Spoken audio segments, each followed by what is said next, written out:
Tu as déjà souhaité t'exiler dans la nature, loin de toute agitation humaine? Mais est-ce vraiment bon pour ta santé mentale? L'histoire de Neil Ansel nous apporte quelques réponses. Dans les années 80, Neil se réfugie dans un squat où il partage sa vie avec des migrants avant d'accepter un poste de gardien au fin fond des montagnes galloises.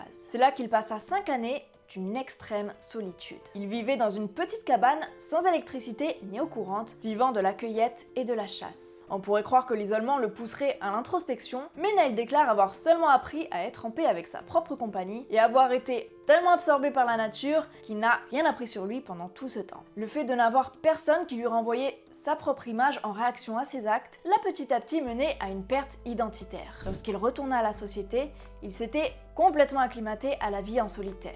Le monde social de l'époque a été un choc pour lui. J'ai eu du mal à dire beaucoup de choses. Je ne suis pas une personnalité antisociale, mais c'était vraiment douloureux pour moi de m'exprimer et communiquer. La leçon qu'il aura retenue de cette expérience est que la liberté et le contact avec la nature ne doivent pas être une excuse pour éviter la société et les relations humaines. Interagir avec les gens et être inclus dans la société ne nous prive pas de notre liberté, ni de la possibilité de passer du temps avec la nature. Même si nous recherchons souvent la liberté loin sur une île déserte, nous avons besoin d'interagir et de communiquer avec les autres, au risque de voir notre sens du moi et notre capacité à communiquer disparaître.